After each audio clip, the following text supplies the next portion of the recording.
तुम प्रेम हो, तुम प्रीत हो, मनमीत हो राधे। वल्लभ श्री हरिवंश राधे राधे। गुरु महाराज की जय।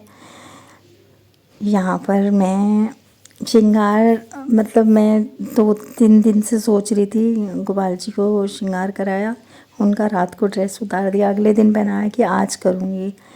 अहोई अष्टमी के लिए मैंने करना था, फिर सोचा एकादशी पे करूँगी।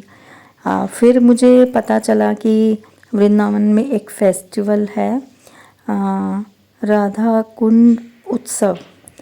तो मैंने कहा चलो उस दिन, मैंने देखा कि लोगों ने उस दिन वहाँ पर वृंदावन में उत्सव मनाया जा रहा था और बहुत अच्छा अच्छा श्रृंगार किया था। तो मैंने कहा चलो मैं अभी श्री राधा वल्लभ श्री हरिवंश की तरफ अभी नई गई हूँ, तो मुझे वहाँ के रिचुअल्स का पता नहीं है उतना। तो धीरे धीरे मुझे पता चल रहा है सारी चीज़ों का, मैं फॉलो कर रही हूँ उनको। तो ये मुझे पता चला, तो मैंने कहा चलो मैं श्रृंगार करूँगी। पर कल मेरी मतलब ऐसे तबीयत ख़राब थी, शाम तक तो मेरा कोई मतलब विचार नहीं था। मतलब आरती भी कल की मेरी बहुत लेट हो गई थी और मैं कल भी श्रृंगार नहीं कर पाई। एक्चुअल में ये कल था डे, आज नहीं था। पर मैंने पता नहीं, मैं नियत बना चुकी थी और आज सुबह सुबह जब मेरी 3 बजे नींद खुली तो मैं प्रिपेयर्ड हो गई कि मैं अब भी श्रृंगार कर दूंगी।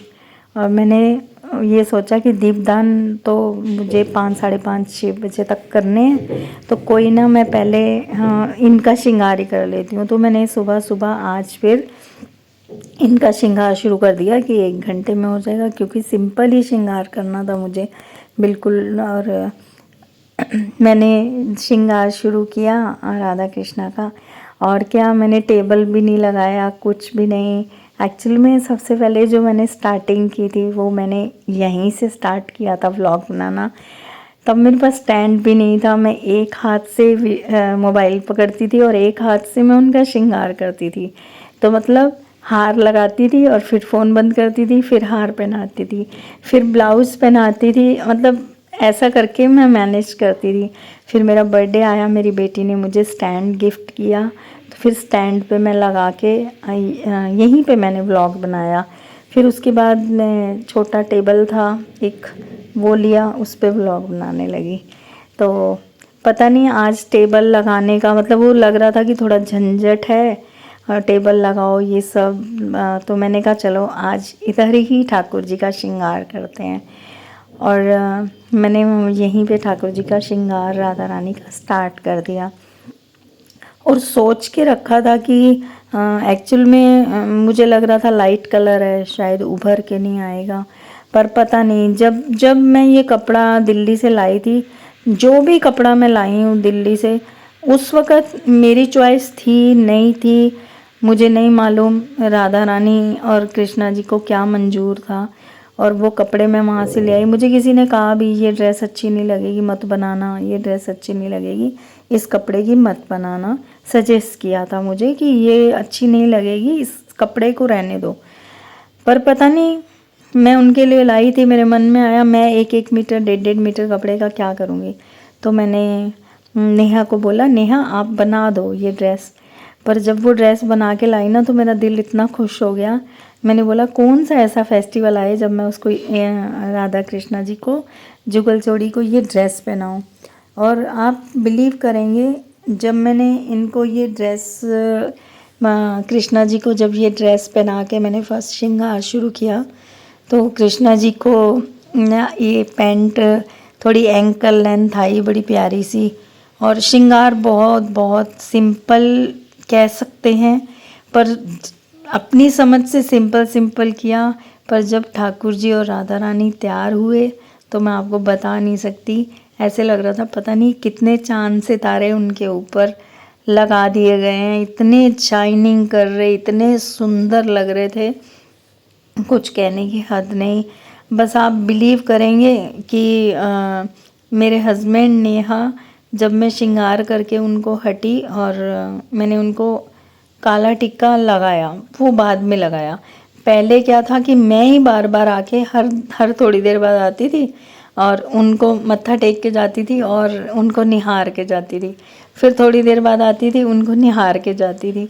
तो मेरे हस्बैंड ने बोला कि तुम ज्योति उनको नज़र लगा दोगी ठाकुर जी को, आज तुमने ये इनको काले वो भी नहीं पहनाए।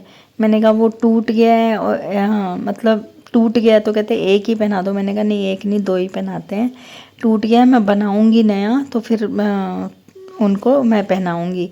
फिर मैंने कहा अच्छा मैं काला टिक्का लगाती हूँ। तो कुछ कुछ करने में मैं काला टिक्का लगाना भूल गई।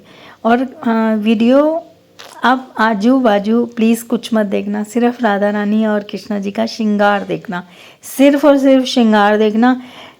क्योंकि कई बार ऐसा हो रहा था, वीडियो बंद कर रही थी और फिर ऑन करना ही भूल जाती थी और सारी चीज़ तैयार हो जाती थी, फिर एकदम से वीडियो याद आता था कि अरे वीडियो तो तैयार नहीं किया। अब मैं श्रृंगार तो उतारने से रही। फिर ठीक है, जैसा है वैसा है, जो उनको मंजूर है। कोई चीज़ उनको नहीं दिखानी होती तो वो वीडियो ही ऑन करना भुलवा देते हैं मुझे। और बस मैं आपको बता नहीं सकती कि राधा रानी और कृष्णा जी बहुत सुंदर लग रहे थे। राधा रानी इसलिए सुंदर लग रही थी, मैंने उनको एक अलग सा स्टाइल ट्राई किया था। और क्या है कि मैं ज़्यादा कुछ तामझाम ट्राई नहीं करती हूँ, क्योंकि मुझसे कई बार ऐसा होता है कि हो नहीं पाता और ज़्यादा, और या मुझे लगता है कि उनको सिंपल पसंद है, भाई सिंपल करवाना पसंद है। ये मैंने हेयर बना के इनको मैंने ट्राई किया कि ये करली करली हेयर बालों वाला स्टाइल बनाऊं। बहुत बहुत बहुत सुंदर लग रही थी राधा रानी। ऊपर ये इनको ही इस्कॉन स्टाइल में मैंने ये सिर पे एक हेयर बैंड सा पहनाया था, तो बहुत सुंदर लग रही थी राधा रानी। मैं आपको बता नहीं सकती, मेरे पास कोई शब्द नहीं है। आजू बाजू कुछ मत देखिएगा, सिर्फ राधा रानी और कृष्णा जी के दर्शन कीजिएगा। और वीडियो को लाइक कीजिएगा, सब्सक्राइब कीजिएगा, शेयर भी कर दीजिएगा, कमेंट भी कर दीजिएगा। और जो जो आपका मन कीजिएगा, पर भक्ति ज़रूर कीजिएगा, नाम जप ज़रूर कीजिएगा, उसी ने बेड़ा पार लगाना है। और मैं दुआ करूँगी आप सबके लिए, आप भी मेरे लिए दुआ कीजिए कि मेरा भक्ति का ये जो रास्ता है ये मेरे से छूटे ना, अब कभी कम ना हो, बस भक्ति रहे, हमेशा मेरे पास रहे। गुरु महाराज को तो मैं प्रे करती हूँ, राधा कृष्णा को भी प्रे करती हूँ कि मेरी भक्ति ना छूटा करे, बार बार छूट जाती है।